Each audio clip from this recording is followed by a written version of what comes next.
half a ton of their weed going missing. He doesn't want the feds to know about it, so that leaves us. Castillo wants us to get over to his place to see what the situation is. I want to speak to Castillo. You put me on all that game, bitch. Shit. Alright, thank you very much for joining me. This is Gulpain, back again just with a very quick PSP review. And today we're looking at Miami Vice. And this is a third-person shooter, which is extremely difficult to control. So you start off by choosing two of the... I never watched the... so this game is based on a TV show. I never watched the TV show, so I don't really know what's going on here. But I think they remade it recently. But this one is from the 80s. I think so anyway. Maybe it's from the recent one, I don't know. But I'll go find it out.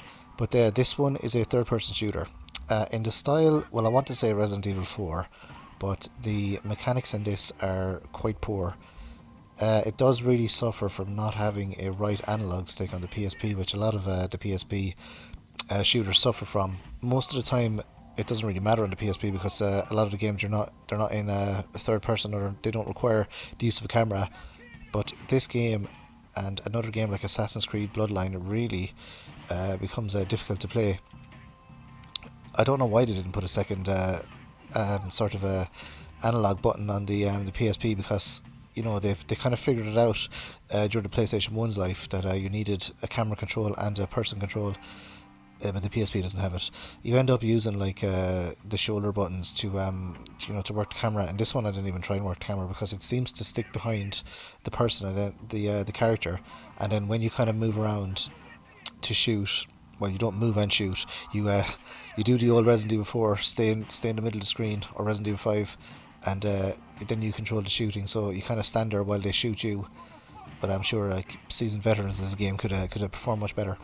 But I didn't really acclimate with this game at all, or it didn't want me to finish it. But I can imagine how some people would enjoy this. It's a third-person action game on PSP, and I don't think there's an overabundance of third-person action games for the PSP. This one, the pros of it though, it does look fairly okay compared to other games. I know there are, it's obviously not a sprite-based game. It's a 3D rendered game, but the draw distance looks pretty good, and the environments are quite large. The controls let the game down a lot of the way, but what are you supposed to do? You only have what you work with. I did enjoy the bit that I played of this game. I do have quite a lot of games, and this is one of the PSP games that is, shall we say, not very expensive.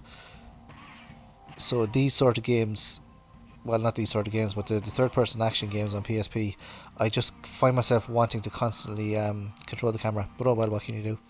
Well, you can control the camera, it's just you can't control it very well. There was another thing as well. I couldn't figure out how to use the... I played it blind as well. I don't normally go into games looking at guides, but I don't know how to use the health items. So I'm noticing here, even when I was playing it, as I'm playing it, I can't figure which button does the health item. I'm not 100% sure. Oh well, I'll just have to look at it later. So the environments are good. It's very 80s. I like the 80s style of it. I like the fact that you can pick multiple characters as well. That's not a common feature in a lot of the games of this era. Again, it's just graphic wise, it's sort of not as good as PlayStation 2. I think the PSP can actually do a lot better than this. For example, if we take another kind of action game like Obscurity Aftermath, that's significantly better graphics. But this one, I imagine, it's kind of going after a niche market. Fans of Miami Vice from the 80s. I think it's the 80s anyway. I don't know if there are that many around, but what can you do? So overall, pretty good game. The sound is okay. The action is okay as well. It's just the controls kind of let this game down. So which happens quite a lot with these sort of games. Oh well. So that's just a quick review of Miami Vice. If you've played Miami Vice, let me know in the comment section below, and I will see you in the next video. Thanks for watching. Adios.